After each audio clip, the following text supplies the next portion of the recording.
Hi friends, Karthik Deepa சீரியலில் June 21 episode தாங்க பார்க்க போகிறோம். அதுக்கு முன்னாடி வீடியோஸ்க்கு இப்போ நம்ம கேளுங்க. வீடியோ பிடிச்சிருந்தா லைக் பண்ணுங்கள், ரொம்ப பிடிச்சிருந்தா ஃபாலோ பண்ணுங்கள். வாங்க ஃப்ரெண்ட்ஸ், வீடியோவில் என்ன நடக்குதுன்னு பார்க்கலாம். இங்கே பார்த்தீங்கன்னா அபிராமிக்கு ஆப்ரேஷன் எல்லாமே நடந்துகிட்டு இருக்குது. அப்போ பார்த்தீங்கன்னா டாக்டர் சொல்கிறாங்க, குண்டடி ரொம்பவே ஆழமாக பாஞ்சிருக்குது. அதனால் எங்களால் 20% தான் அவங்கள காப்பாற்ற முடியும். பாக்கி 80% சாமி நினச்சா மட்டும்தான் முடியும். அதனால் எல்லாமே கடவுள் கையில் தான் இருக்குது. எங்களால் நாங்கள் முடிஞ்ச அளவுக்கு காப்பாற்றுறோம் சார் அப்படிங்கிற மாதிரி கார்த்திக் சொல்கிறாங்க. கார்த்தியும் உடனே ஓகே சார், அதுக்கு எவ்வளோ அமௌண்ட் ஆனாலும் செலவு வந்தாலும் அதை நான் பார்த்துக்கிறேன் சார், அதுக்கு தேவையான ட்ரீட்மெண்ட்லாம் நீங்கள் பாருங்கள் சார் அப்படிங்கிற மாதிரி கார்த்தியும் சொல்கிறாங்க. உடனே டாக்டரும் அபிராமிக்கு தேவையான எல்லா ஆப்ரேஷனுமே பண்ணிக்கிட்டு இருக்காங்க. இன்னொரு பக்கம் பார்த்தீங்கன்னா அருணாச்சலம் ரொம்ப ஃபீல் பண்ணி அழுதுகிட்டு இருக்காங்க. நாச்சியா, நீ என்னை விட்டு போயிருவியா, நீ இல்லாமல் கண்டிப்பாக என்னால் இருக்க முடியாது அப்படிங்கிற மாதிரி ரொம்ப ஃபீல் பண்ணி அழுதுகிட்டு இருக்காங்க. அப்போ உடனே கார்த்தி சொல்கிறாங்க அவங்க அப்பா கிட்ட, அப்போ அம்மாவுக்கு எதுவும் ஆகாதுப்பா, எப்படி அம்மா கண்டிப்பாக மறுபடியும் கண் முழிச்சிருவாங்கப்பா, கண்டிப்பாக அம்மா கும்பிட்ற கடவுள் என்றைக்குமே அம்மாவை கைவிடாதுப்பா அப்படிங்கிற மாதிரி கார்த்தி அவங்க அப்பாவுக்கு ஆறுதல் சொல்லிக்கிட்டு இருக்காங்க. அப்போ உடனே தீபாவும் மீனாட்சியும் கார்த்திகிட்ட சொல்கிறாங்க, கார்த்திக் சார், இந்த டாக்டர் ஒழுங்காக ட்ரீட்மெண்ட் பார்க்கலனா நம்ம எப்படியாவது அத்தையை அழைச்சிட்டு போய் ஃபாரின் வச்சு ட்ரீட்மெண்ட் பார்க்கலாம் சார் அப்படிங்கிற மாதிரி சொல்லிக்கிட்டு இருக்காங்க. அப்போ உடனே அந்த இடத்துல நம்மளும் அத்தை மேலே கொஞ்சம் பாசம் இருக்கிற மாதிரி நடிப்போமே அப்படின்னு நினச்சிக்கிட்டு ஐஸ்வர்யா பார்த்தீங்கன்னா, ஆமாம் கார்த்திக், எனக்கு தெரிஞ்ச டாக்டர் ஃபாரினில் ஒருத்தவங்க இருக்கிறாங்க, நம்ம வேணும்னா அங்கே அழைச்சிட்டு போய் ட்ரீட்மெண்ட் பார்க்கலாம் அப்படிங்கிற மாதிரி அவங்களுமே ஆக்ஷன் போட்டுக்கிட்டு இருக்காங்க. இதை ரம்யா வாட்ச் பண்ணிடுறாங்க. அப்போ உடனே ரம்யா நினைக்கிறாங்க, என்னடா இவ நம்மளுக்கு போட்டியாக வரல, அபிராமி மேலே பாசம் இருக்கிற மாதிரி இப்படி நடிக்கிறாளே அப்படிங்கிற மாதிரி ரம்யா நினைக்கிறாங்க. அப்போ உடனே ரம்யா கார்த்திகை சொல்கிறாங்க, கார்த்திக் இந்த பாருங்க, எனக்கு தெரிஞ்ச டாக்டர் லண்டனில் இருக்காங்க, நம்ம வேணால் லண்டன் அழைச்சிட்டு போயிட்டு நம்ம ட்ரீட்மெண்ட் பார்க்கலாம் அப்படிங்கிற மாதிரி ரம்யாவும் சொல்கிறாங்க.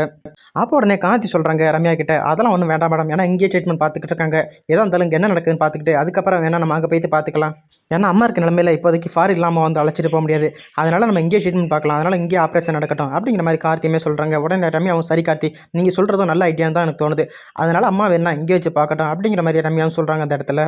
அப்போ பார்த்தீங்கன்னா ரியா ஐஸ்வர்யாவுக்கு கால் பண்ணுறாங்க. உடனே ஐஸ்வர்யாவும் ஃபோன் அட்டன் பண்ணுறாங்க. இங்கே பாரு, எனக்கு சும்மா கால் பண்ணாத, உங்ககிட்ட பேசுகிறத யாராவது பார்த்தா நான் தான் மாட்டிக்கிடுவேன் அப்படிங்கிற மாதிரி ஐஸ்வர்யா சொல்கிறாங்க.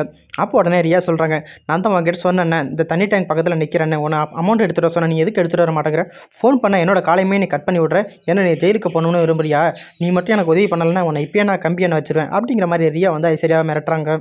அப்போ உடனே ஐஸ்வர்யா சொல்கிறாங்க, சும்மா வாய்க்கு படியெல்லாம் பேசாத, இங்கே என்ன நடக்குதுன்னே தெரியாமல் நீ பாட்டுக்கு ஒன்று பேசிக்கிட்டு இருக்காது, நீ கால் பண்ணுற இடத்துல அந்த இன்ஸ்பெக்டர் இங்கே வந்துட்டாங்க, அப்போ நான் எத்தனை டைம் கட் பண்ணி விட்டாலும் நீ பாட்டு கால் பண்ணிக்கிட்டே இருக்கேன், நீனே என்ன ரொம்ப இழுத்துட்டு இருக்கு அப்படிங்கிற மாதிரி ஐஸ்வர்யா சொல்கிறாங்க. அதுக்கு உடனே ரியா சொல்கிறாங்க, எனது இன்ஸ்பெக்டர் அங்கே வந்தாங்களா, அவங்க அங்கே வருவாங்கன்னு எனக்கு அப்படி தெரியும், சரி நீ இன்ஸ்பெக்டர் வந்தாங்க, சரி நீ எதுவும் உளறி வச்சிட்டியா அப்படிங்கிற மாதிரி ரியா கேட்பாங்க. அதுக்கு உடனே ஐஸ்வர்யா சொல்லுவாங்க, அந்த இன்ஸ்பெக்டர் துருவி கேட்டாங்க.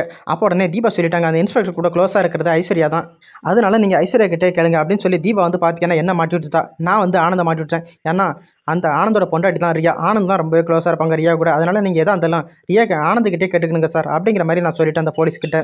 அந்த நேரம் பார்த்து நீ மறுபடியும் கால் பண்ணியா, பார்த்தீங்கன்னா அந்த போலீஸ் தான் அந்த ஃபோனை வாங்கிட்டான், ஃபோனை வாங்கி லவுட் ஸ்பீக்கரில் போட்டான், அப்போ நீ பேசுனதை எல்லாருமே கேட்டுட்டாங்க, ஆனால் அது நீ என்ன யாருக்கும் தெரியாது, அப்படியே நான் பிளேட்டையே மாற்றி போட்டுட்டேன் வேற ஒரு பொண்ணு பேசின மாதிரி அப்படின்னு நடந்த எல்லா விஷயத்தையுமே ஐஸ்வர்யா பார்த்தீங்கன்னா ரியா கிட்ட சொல்லுவாங்க.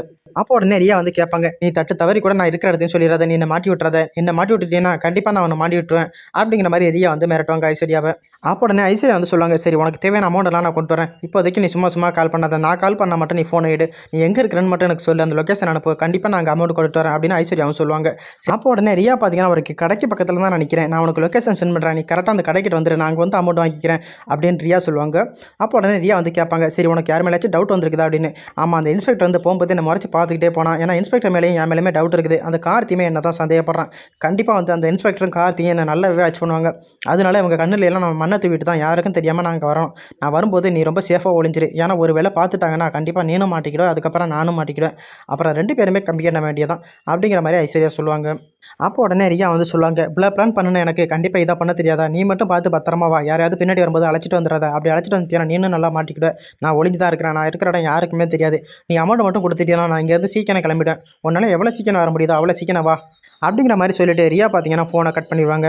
கார்த்தி பார்த்தீங்கன்னா ஐஸ்வர்யாவே வாட்ச் பண்ணிக்கிட்டு இருப்பாங்க. அப்போ உடனே தீபா சொல்லுவாங்க, கார்த்திக் சார், அந்த ஐஸ்வர்யோட மூஞ்சி சரியில்லை பாருங்க, அவள் என்னமோ தனியாக போய்த்து ஃபோன் பேசிக்கிட்டு இருக்கானா என்னன்னு தெரியல, அவன் மேலே கொஞ்சம் டவுட்டாக தான் இருக்குது அப்படின்னு சொல்லுவாங்க தீபா. அதுக்கு உடனே கார்த்திக் சொல்லுவாங்க, ஆமாம் தீபா, நீ சொல்கிறது என்னமோ கரெக்டு தான், நான் அந்த ஐஸ்வர்யா நல்லா தான் வாட்ச் பண்ணிக்கிட்டு இருக்கேன், அவன் எப்போ பார்த்தாலும் ஃபோன் தனியாக தான் போய் பேசிக்கிட்டு இருக்காங்க, நான் அந்த இன்ஸ்பெக்டர் பர்சனலாகவே கால் பண்ணி சொல்லியிருக்கேன், அந்த ஐஸ்வர்யா வாட்ச் பண்ணுங்கன்னு, கண்டிப்பாக ஐஸ்வர்யாவை ஃபாலோ பண்ணணும்னா கண்டிப்பாக ரியா இருக்கிற இடத்த கண்டுபிடிச்சிடலாம் அப்படிங்கிற மாதிரி கார்த்தியை சொல்லுவாங்க. அதுக்கு உடனே மீனாட்சி சொல்லுவாங்க, ஆமாம் கார்த்தி, கண்டிப்பாக அந்த ஐஸ்வர்யா விட்டுறாதீங்க, இவ்வளோ மட்டும் ஃபாலோ பண்ணணும்னா அந்த ரியா எங்கே ஒழிஞ்சிக்கிட்டு இருக்கான்னு தெரியும், ஏன்னா அந்த ரியா அமௌண்ட் கேட்டதே ஐஸ்வர்யா கிட்ட தானே, அதனால் கண்டிப்பாக பணத்தை கொடுக்கறதுக்காக எப்படியும் ஐஸ்வர்யா ரியா மீட் பண்ணுறதுக்கு போவா, அந்த டயத்தில் போனீங்கன்னா நீங்கள் கண்டிப்பாக எப்படியும் அந்த ரியா மடக்கி பிடிச்சிடலாம் அப்படிங்கிற மாதிரி மீனாட்சியுமே சொல்லுவாங்க. ஓகே, நான் பார்த்துக்கிறேன் எல்லாத்தையும், நீங்கள் மட்டும் அப்பாவை கூட இருந்து இங்கேயே பத்திரமா பார்த்துக்கிடுங்க, எனக்கு கொஞ்சம் நேரம் வேலை இருக்குது, நான் போயிட்டு வந்துடுறேன் அப்படின்னு சொல்லிட்டு கார்த்தி பார்த்தீங்கன்னா ஐஸ்வர்யா ஃபாலோ பண்ணிட்டு போகிறதுக்காக அந்த இன்ஸ்பெக்டரை பார்க்கறதுக்கு போவாங்க. அப்போ உடனே கார்த்தி வெளியில் போய்ட்டு இன்ஸ்பெக்டருக்கு கால் பண்ணுவாங்க. சார் எதுவும் தகவல் கிடச்சிச்சா அப்படின்னு. அதுக்கு உடனே அந்த இன்ஸ்பெக்டர் சொல்லுவாங்க, சாரி கார்த்தி, அந்த ரியாவை தான் நாங்கள் தேடிக்கிட்டு இருக்கோம், எப்படியும் கூடிய சீக்கிரம் கண்டுபிடிச்சிரும். ஆனால் எனக்கு என்னமோ உங்கள் வீட்டில் இருக்காங்கல்ல உங்கள் அண்ணி ஐஸ்வர்யா, எனக்கு என்னமோ அவங்க மேலே தான் டவுட்டாக இருக்குது. ஏன்னா அவங்கள மட்டும் நம்ம ஃபாலோ பண்ணணும்னா கண்டிப்பாக ரியா இருக்கிற இடத்த கண்டுபிடிச்சிடலாம் அப்படிங்கிற மாதிரி சொல்லுவாங்க. அதுக்கு உடனே கார்த்தியும் சொல்லுவாங்க, ஆமாம் சார், எனக்கு என்னமோ அவங்க மேலே தான் டவுட்டாக இருக்குது சார், நம்ம மட்டும் அவங்கள ஃபாலோ பண்ணணும்னா கண்டிப்பாக பிடிச்சிடலாம் சார் அப்படின்னு சொல்லிட்டு கார்த்தி பார்த்தீங்கன்னா ஃபோன் வச்சுருவாங்க. அதுக்கப்புறம் பார்த்தீங்கன்னா ஹாஸ்பிட்டல்லேருந்து ஐஸ்வர்யா வந்து யாருக்குமே தெரியாமல் ஏடிஎம்மில் போய்த்து பணம்லாம் எடுத்துக்கிட்டு இருப்பாங்க ரியா கிட்ட கொடுக்கறதுக்காக. கார்த்தியும் பார்த்தீங்கன்னா ஐஸ்வர்யா ஃபாலோ பண்ணிக்கிட்டே போவாங்க. அப்போ பார்த்தீங்கன்னா ஐஸ்வர்யா வந்து பணத்தை எடுத்துக்கிட்டு ஏடிஎம் விட்டு வெளியில் வருவாங்க. அந்த நேரம் பார்த்து கரெக்டாக ஆனந்துமே அங்கே வருவாங்க. அப்போ உடனே ஆனந்த் கேட்பாங்க ஐஸ்வர்யா கிட்ட, அண்ணே நீங்கள் இந்த நேரத்தில் எங்கே போகிறீங்க, அப்பா கூடயே இருக்காம. அதுக்கு உடனே ஐஸ்வர்யா சொல்லுவாங்க, இல்லை ஆனந்த், என்னோட ஃப்ரெண்டு ஒருத்தவங்க வந்து அப்பா பார்க்கறதுக்காக வரேன்னு சொன்னாங்க, அதனால தான் அவளை பார்க்கலாம்ட்டு நான் வெயிட் பண்ணிக்கிட்டு இருக்கேன். நீங்கள் போங்க, நான் எப்படியும் நான் கொஞ்சம் நேரத்தில் வந்துடுவேன். ஏன்னா என்னோட ஃப்ரெண்டுக்கு வந்து தெரியாது, அவளுக்கு நான் அந்த ஹாஸ்பிட்டலோட லொக்கேஷன் அனுப்பியிருக்கேன், கண்டிப்பாக அந்த இடத்துக்கு வந்துடுவா, என்னோட ஃப்ரெண்ட் அழைச்சிக்கிட்டு கரெக்டாக நான் மேலே வந்துடுறேன், நீங்கள் போங்க அப்படின்னு சொல்லுவாங்க. ஆனந்தும் சரி அண்ணி, நீங்கள் சீக்கிரம் வாங்க அப்படின்னு சொல்லிட்டு ஆனந்த் பார்த்தீங்கன்னா ஹாஸ்பிட்டல் உள்ளார போயிடுவாங்க. இது எல்லாத்தையுமே மறைஞ்சு நின்று கார்த்தி பார்த்தீங்கன்னா வாட்ச் பண்ணிக்கிட்டே இருப்பாங்க. அப்போ உடனே கார்த்தி நினைப்பாங்க, என்னது அண்ணி வந்து ஆனந்த் கூட பேசிக்கிட்டு இருக்காங்களே, என்னன்னு தெரியல, என்னவா இருக்கும் அப்படின்னு கார்த்தி பார்த்தீங்கன்னா ரொம்பவே சந்தேகத்தில் இருப்பாங்க. அப்போ பார்த்தீங்கன்னா ரியா வந்து ஐஸ்வர்யாவுக்கு கால் பண்ணுவாங்க அந்த நேரத்தில். அப்போ உடனே ஐஸ்வர்யா ஃபோன் அனுப்புனாங்க, என்ன சும்மா சும்மா கால் பண்ணிக்கிட்டு இருக்கேன், நானே உனக்காக ஏடிஎம்மில் பணம் எடுத்துக்கிட்டு அவசரமாக கிளம்பிட்டு இருக்கேன், அந்த நேரம் பார்த்து குறுக்க ஆனந்த் வந்துட்டான், அவன்கிட்ட பதில் சொல்லிக்கிட்டு கிளம்பிட்டு இருக்கேன், நீ வேற நோயின்னு ஃபோன் அடிச்சுக்கிட்டே இருக்கேன், நீனே என்ன மாட்டி விட்டுற போயிருக்க, சரி நீ இப்போ எங்கே இருக்க அப்படின்னு கேட்குறாங்க. அதுக்கு உடனே ரியா சொல்கிறாங்க, நான் உனக்கிட்ட ஏற்கனவே சொன்னேன், அந்த கடைக்கு பக்கத்தில் உள்ள காபி ஷாப்பில் தான் வெயிட் பண்ணிக்கிட்டு இருக்கேன், நீ நேராக வா, யாருக்குமே நான் அடையாளம் தெரியாது, ஏன்னா நான் புருதா போட்டிருக்கேன், அதனால் நீ நேராக வா, அந்த கார்த்திக்கும் வந்தால் கூட என்னை கண்டுபிடிக்க முடியாது, கொஞ்சம் சீக்கிரம் வந்துடும், நம்ம தான் அமௌண்ட் வாங்கிட்டு கிளம்பணும் அப்படிங்கிற மாதிரி ரியாவும் சொல்லிக்கிட்டு இருக்காங்க. உடனே ஐஸ்வர்யா சொல்கிறாங்க, சரி நீ எங்கே வெயிட் பண்ணு, நான் எப்படியும் நான் 10 நிமிஷத்தில் வந்துடுறேன் அப்படின்னு சொல்லிட்டு ஐஸ்வர்யா பார்த்தீங்கன்னா ஃபோனை வச்சிடுறாங்க. அதுக்கப்புறம் பார்த்தீங்கன்னா ஆனந்தை தான் காட்டுறாங்க. இங்கே பார்த்தீங்கன்னா அபிராமிக்கு வந்து ட்ரீட்மெண்ட் எல்லாமே ரொம்பவே சூப்பராக போயிட்டு இருக்குது. அப்போ உடனே ஆனந்த் வந்து அருணாச்சலத்துக்கு கேட்குறாங்க, அப்பா அம்மாவுக்கு எப்படிப்பா இருக்குது, ஆப்ரேஷன் நடந்துக்கிட்டு இருக்குதாப்பா அப்படின்னு கேட்குறாங்க.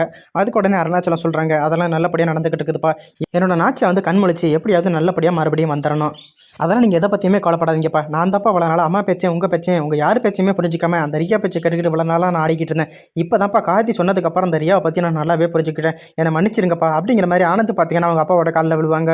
அப்போ உடனே அருணாச்சலம் வந்து சொல்லுவாங்க, இப்போயாவது நீ திருந்திட்டு இல்லைப்பா, இனியாவது நம்ம மருமக மீனாட்சி சேர்ந்து வச்சுக்கிட்டு அவள் கூட நல்லா வாழ்கிற வழியை பார்ப்பா, ஏன்னா மீனாட்சி வந்து ரொம்பவே தங்கமான பொண்ணுப்பா, அவன் மாதிரி மருமக கிடைக்கிறதுக்கு நம்ம கொடுத்து வச்சிருக்கணும்ப்பா, நீ என்ன தான் ரியா கூட சேர்ந்து வாழ ஆசைப்பட்டப்போ கூட அந்த மீனாட்சி வந்து உன்னை விட்டு போகணும்னே நினைக்கலப்பா, ஏன்னா அந்த மீனாட்சி வந்து ரொம்பவே உன் மேலே பாசமாக இருந்தா, ஆனால் நீ எதையுமே புரிஞ்சுக்காம தான் அந்த ரியா பேச்சை கேட்டுக்கிட்டு நீ இவ்வளோ நாளாக இருந்த, இப்போயாவது நீ இந்த மீனாட்சி வந்து நல்லா புரிஞ்சுக்கிட்டே, இனியாவது நீ மீனாட்சி கூட சந்தோஷமாக இருக்கணும்ப்பா, அம்மா வந்து கண்முழிச்சு அதை எல்லாருமே நம்ம குடும்பம் ஒத்துமையாக இருக்கிறத அம்மா வந்து பார்க்கணும்ப்பா, என்னோட நாச்சியார் ஆசைப்பட்டது எல்லாமே அருண், கார்த்தி, ஆனந்த், நீங்கள் 3 பேருமே என்றைக்குமே ஒத்துமையாக இருக்கணும்ப்பா, இதை தான்ப்பா அம்மா வந்து எப்பொழுதுமே சொல்லிக்கிட்டு இருப்பாங்க, இந்த குடும்பம் வந்து என்றைக்குமே ஒத்துமையாக தான் இருக்கணும், இந்த குடும்பம் வந்து என்றைக்குமே பிரியக்கூடாது, அதை தான் அம்மா வந்து எப்போதுமே நினச்சிக்கிட்டே இருப்பாங்கப்பா, அம்மா கண்முழிச்சு பார்க்குறப்ப நீங்கள் 3 பேருமே ஒன்றா இருக்கணும்ப்பா, ஓகேப்பா கண்டிப்பாக நாங்கள் 3 பேருமே ஒன்றா இருப்போம்ப்பா, எனக்கு சொத்து எதுவுமே வேண்டாம்ப்பா, நான் இவ்வளோ நாளாக பண்ணின தப்புக்கு எல்லாமே என்னை மன்னிச்சிருங்கப்பா அப்படிங்கிற மாதிரி ஆனந்த் பார்த்தீங்கன்னா கெஞ்சி கேட்டுக்கிட்டு இருப்பாங்க அவங்க அப்பா கிட்ட. அப்போ உடனே அருணாச்சலம் சொல்லுவாங்க, அந்த நிற்கிறா பார்ப்பா மீனாட்சி, அவகிட்ட போய் மன்னிப்பு கேளுப்பா, அவகிட்ட மன்னிப்பு கேட்டு அவள் மன்னிச்சிட்டாலே உனக்கு போதுப்பா அப்படின்னு சொன்னதோட ஆனந்த் பார்த்தீங்கன்னா மீனாட்சியோட காலில் போய் விழுவாங்க. மீனாட்சி என்ன மன்னிச்சிரு மீனாட்சி, இவ்வளோ நாளாக வந்து நான் புரிஞ்சுக்கிடாம இருந்துட்டேன், அந்த ரியா மேலே ஆசைப்பட்டு அவள் கெட்டவன்னு தெரிஞ்சு நான் அவளை போய் கல்யாணம் பண்ண நினச்சேன் பாரு, அது நான் பண்ணின தப்பு தான் மீனாட்சி, எத்தனை ஜென்மம் எடுத்தாலும் நீ என்னை மன்னிக்க மாட்டேன்னு தெரியும் மீனாட்சி, ஆனால் என்னை மன்னிச்சிரு மீனாட்சி அப்படிங்கிற மாதிரி ஆனந்த் வந்து மீனாட்சி கிட்ட கெஞ்சுவாங்க. அப்போ உடனே மீனாட்சி சொல்லுவாங்க, இப்போயாவது நீங்கள் தெரிஞ்சுட்டீங்களா, நான் எவ்வளோ டைமாக சொன்னேன் அந்த ரியா வந்து நீங்கள் நம்பாதீங்கன்னு, ஆனால் நீங்கள் என் பேச்சு எதையுமே கேட்கல, இப்போயாவது நீங்கள் புரிஞ்சுக்கிட்டீங்கல்ல, ஆனால் நான் இவ்வளோ நாளாக இருந்ததே அத்தைக்காக மட்டும்தான் அந்த வீட்டில், உங்களுக்காக இருந்தேன்னு மட்டும் நீங்கள் நினச்சிக்கிடாதீங்க, கண்டிப்பாக நான் இப்போ வரைக்கும் இருக்கிறது கூட நம்ம அபிராமி அத்தைக்காக தான், ஏன்னா அந்த வீட்டில் வந்து என்ன நல்லா புரிஞ்சுக்கிட்ட ஒரே ஆள் தீபாவும் அபிராமி அத்தையும் மட்டும்தான் அப்படின்னு பேசிக்கிட்டு இருப்பாங்க. இன்னொரு பக்கம் பார்த்தீங்கன்னா ஐஸ்வர்யாவை தான் காட்டுவாங்க. ஐஸ்வர்யா பார்த்தீங்கன்னா ஒரு வழியாக ரியா இருக்கிற இடத்துக்கு அமௌண்ட் எடுத்துக்கிட்டு போயிடுவாங்க. அப்போ உடனே ரியா சொல்லுவாங்க, வா உனக்காக நான் எவ்வளோ நேரம் வெயிட் பண்ணிக்கிட்டு இருக்கிறது, அந்த கார்த்தி வந்து ஒரு வேளை பார்த்துட்டானா நம்ம எல்லாருமே மாட்டிக்கிடுவோம், முதல் நீ பணத்தை கூட நான் இங்கேருந்து கிளம்பணும் அப்படிங்கிற மாதிரி ரியா சொல்லுவாங்க.